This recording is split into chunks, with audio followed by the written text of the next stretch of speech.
Why is it important for mentoring to happen? I believe our gifts grow when we have nurture, when there's those that come across our path who are safe and can help us step into the more. So the Bible talks about growing from glory to glory. We start at glory. So it's all good. Our eternity is secure. I'm rescued, I'm saved. But now stepping into representing him, that's a different thing. And I believe mentoring is so important. I've seen it in our teams over the last 11 years, particularly. I've seen all of them, not just more confident in a spirit cafe.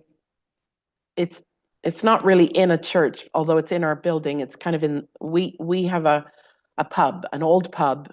So it looks like a pub when you come into the spirit cafe area with a bar and everything. But it's not just because it's that environment, although that's safer to start. All of our team have stories now where they're reaching out to somebody at work or somebody on the street, and it's becoming commonplace. And that's actually what we want, to equip the saints for the work of ministry, right? So that we're out there representing Jesus, not just waiting till we get somewhere on Sunday or the Bible studies or anything like that. It's actually to the people who don't hear him the most that God is concerned about, I think. He doesn't love us less, but we're safe, we're the 99. But what about the one out there who's never heard from him? And so we want to open our heart up to be mentored, to be teachable. You know, if you already know everything, you probably wouldn't even be on this course. If your heart is sort of like, Lord, I want to know more. I want to step into what you have for me. And so I have developed and really felt prompted of the Lord to develop this mentorship course that would be over a year. And I'm going to explain to you what that looks like, because it is my heart to, for those of you that want to walk with you for a whole year. It'll be 52 weeks of Zooms. We will gather together. We will have some teaching. We will have applications. We will have practice. But when I was sleeping last night, I really felt like God said to me, so many Christians are just lacking parenting. You know, like who is going to be a spiritual parent that can come alongside and nurture and encourage? Hands up if you've ever been sort of harshly reprimanded or dealt with by leaders. Okay, I'm a leader. I know what it feels like on both sides of the podium. And it is time for mentorship to look godly, for mentorship to look loving. That doesn't mean we get away with everything. It does mean we have some correction, just opportunity to ask why, opportunity to grow, where we don't have to. Have you ever met someone controlling who's sort of, you know, I don't want your feedback. You don't get to speak into my life. That's because of a hurt or a fear. And it's really time for the spiritual gifts the Holy Spirit has given so generously to the church to have a way to be activated and practiced on a regular basis.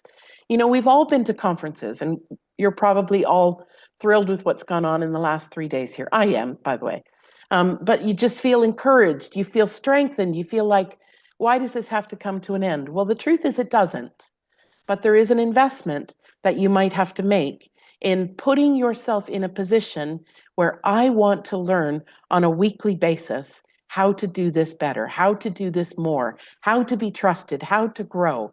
All of our teams will tell you that practice has made them much more confident.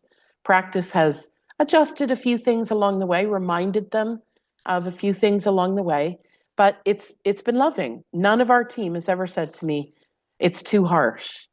They've never said that.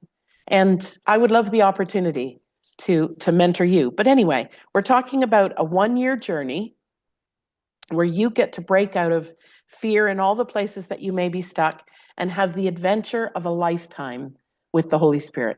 I can tell you, when I sit back and relive the testimonies of Becky, the girl whose rods were dissolved, like, how cool is that? And because that had never happened to me. When I think back of this boy in Kenya and the reality that he was just destined to die, and it was just me and him. Obviously, we're this big, and He's this big, but he's positioned himself to need you and me to represent him. It's just mind blowing. But I'm not afraid like I used to be. And part of that is I've had great encouragement along the way. You know, when I first started in prophetic ministry, my dad said, "You go for it, I will watch the fences." And it took the shackles off because we all have this fear of getting it wrong or hurting someone. Getting it wrong, we might be criticized or overly corrected, but also we don't want to hurt people and not hear God well. And it requires an investment of time. In this case, probably also some money. But what we're talking about is exclusive training and support and accountability so that you can grow. Was this God? Yes, this is why I think it's God. Here's an example in the Bible, that kind of thing. You'll come into deeper relationship with God, I promise. 52 weeks, not just a 6-week course or 12-week course, but a whole year-long course. We're going to have some guest speakers. My dad was just on a couple of weeks ago, and he will be on a couple more times. I try to be real, I try to be honest and authentic, and I